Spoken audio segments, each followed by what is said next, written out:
Tapi kalau teman-teman masih melihara sekitar 3 ekor, 4 ekor, itu insya Allah masih bisa tercover dengan ngarit tiap pagi maupun tiap sore, rutin itu. Nah, tapi nanti kalau teman-teman sudah perjalanan ternaknya itu sudah puluhan bahkan ratusan, kalau teman-teman tetap full hijauan 100%, itu nanti juga kerepotan. Bismillahirrahmanirrahim. Assalamualaikum warahmatullahi wabarakatuh. Ya teman-teman, sekarang kami lagi di atas Pondok Aksara. Nah, kami sore ini sedang ceritanya ngarit ini teman-teman. Jadi yang kami ngarit ini rumput hijauan atau rumput liar katakanlah, atau gulma yang ada di bedengan porang kami. Nah, di atas ini teman-teman, ini merupakan kebun porang kami. Nah, jadi kami ngarit itu menggunakan mesin pemotong rumput seperti itu. Ini relatif lebih murah dibandingkan mesin pemotong rumput yang lain. Ini hanya sekitar 800-an ribu. Nah, topik yang kami angkat kali ini tentang ini teman-teman, silase. Lebih spesifiknya tentang hal-hal yang bisa menggagalkan hasil silase. Nah, tapi kami ceritakan dari awal ya teman-teman. Jadi nanti teman-teman pada saat beternak, itu ada saatnya jika jumlah ternaknya itu bertambah, teman-teman akan mulai memikirkan manajemen pakan. Artinya teman-teman apakah nanti dengan pakan kering itu juga bisa terdiri dari bisa sentrat, bisa silase, bisa fermentasi, atau teman-teman bisa membuat pakan alternatif yang lain. Nah, kebetulan kami ini kan ternak kambing perah, artinya breeding ya, bukan penggemukan. Jadi kami itu lebih memilih ke opsi pakan keringnya itu silase. Nah, silase kalau di beberapa video pada kanal-kanal YouTube yang lain, mungkin teman-teman sering melihat bahan silasenya itu dari rumput-rumput kekinian seperti gama umami, odot, gajah, dan yang lain. Nah, tapi kali ini kami ingin menunjukkan bahwa kami itu bisa membuat silase juga dengan rumput liar seperti ini atau gulma. Kami untuk gama umami pun juga sudah membuat stok silase di kandang.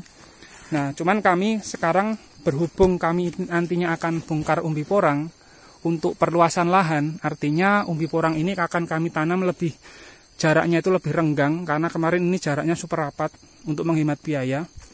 Nah, di bulan Juni ini yang kebetulan masih hujan, itu kami memulai dengan memotong gulma, memangkas gulma dengan mesin pemotong rumput tadi. Nah, jadi kalau kita membuat silase, kalau dengan rumput odot, kolonjono maupun dengan gama umami, itu memang sebaiknya satu bahan saja teman-teman yang dimasukkan ke dalam tong. Jangan campur aduk bahan rumputnya teman-teman. Nah, lain halnya dengan manfaatkan rumput liar seperti ini, itu boleh campur seperti ini, itu nggak apa-apa, dicampur saja. Cuman perlakuannya sebaiknya sebelumnya sudah dicacah. Nah, kebetulan kalau kami motong dengan mesin pemotong rumput, itu otomatis hasilnya itu sudah seperti cacahan, sudah lembut teman-teman, sudah lembut seperti ini. Jadi ibaratnya kita tidak perlu lagi nanti mencacah di mesin chopper atau mesin pencacah rumput teman-teman. Nah, begitu pula jika teman-teman membuat silase dengan daun singkong, itu sebaiknya satu jenis daun singkong saja yang tidak dimasukkan dalam ember cat atau drum atau plastik untuk silase. Jadi satu bahan saja. Tapi kalau untuk rumput liar itu dicampur tidak masalah. Sebelum dimasukkan ke drum, pastikan semua jenis daun yang teman-teman buat itu sudah dilayukan terlebih dahulu teman-teman, minimal sehari 2 hari. Nah, kebetulan kan kami ini kan masih bekas air hujan ya. Jadi pengalaman kami itu rumput liar ini lebih efektif dilayukan di dalam karung goni seperti ini tuh lebih cepat layunya dibandingkan dengan kita nanti dibuka terus ditaruh di angin-anginkan di lantai, itu relatif lebih lama. Nah, jadi kalau sudah dilayukan sehari 2 hari, baru odot, gama umami atau daun singkong seperti itu yang di pinggir maupun rumput liar ini bisa dimasukkan ke dalam tong atau ember cat atau plastik untuk pembuatan silase. Nah, pastikan juga dimasukkan itu cukup mampet ya teman-teman. Artinya tidak ada rongga, artinya cukup rapat sekali, nanti diinjak-injak teman-teman. teman-teman mungkin ini sudah melihat di kanal YouTube yang lain, channel yang lain. Cuman ini khususnya kami ingin berbagi bahwa rumput liar itu kalau ada teman-teman ada rumput liar itu jangan dibuang. Nah, di video sebelumnya kami sudah menunjukkan cara membuat pupuk kompos dari rumput liar. Nah, sekarang kami ingin menunjukkan bahwa rumput liar ini juga bermanfaat sekali untuk pakan kambing, baik langsung maupun pakan kering dalam bentuk silase, teman-teman. Nah, sekedar mengingatkan bahwa memang silase itu tanpa bahan adonan yang lain, jadi hanya cacahan rumput. Adapun teman-teman melihat di bagian atas drum atau di bawah drum dikasih semacam apa itu namanya, dedak atau katul, itu membantu nanti uap air atau keringat saat menutup silase itu tidak balik lagi mantul ke bawah.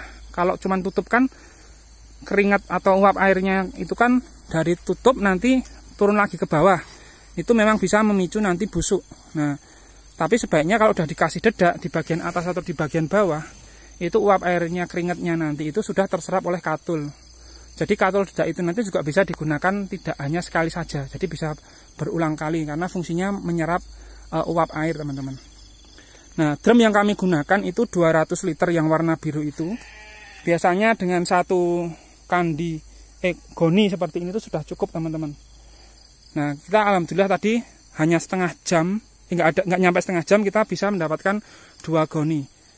Nah, sekarang kita akan melanjutkan lagi, mumpung stok itu menggunakan bensin ya, bensin sama oli samping, masih ada stoknya.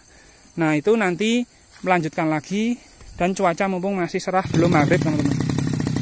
Nah, jadi apapun itu teman-teman bisa memanfaatkan untuk pakan, teman-teman. Jadi seperti daun pisang itu juga bisa, teman-teman, baik daun kering itu juga bisa.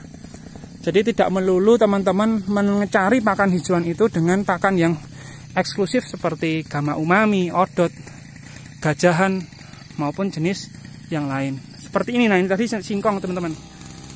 Ini memang berbahaya, tapi jika teman-teman itu dilayukan dulu itu tidak masalah. Nah, tapi karena cuaca itu masih hujan dan kadang kami kalau ngaritnya pagi sore itu ada hujan, resikonya kami tidak bisa ngarit. Makanya mumpung cuaca cerah, kita optimalkan waktu ngaritnya untuk kita simpen dalam format silase seperti itu.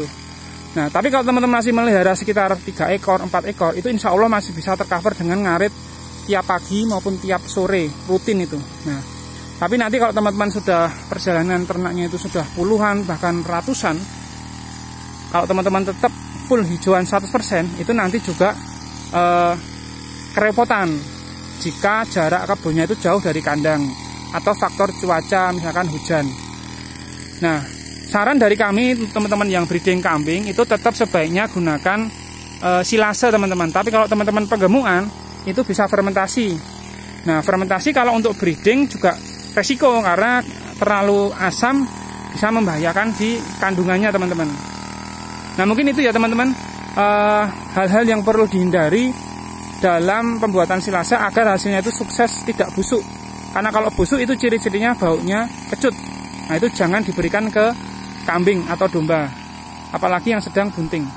Salam sehat selalu buat teman-teman. Kami ucapkan terima kasih yang sudah mendukung channel Aksara Agro and Farm. Salam sehat selalu. Terima kasih. Wassalamualaikum warahmatullahi wabarakatuh.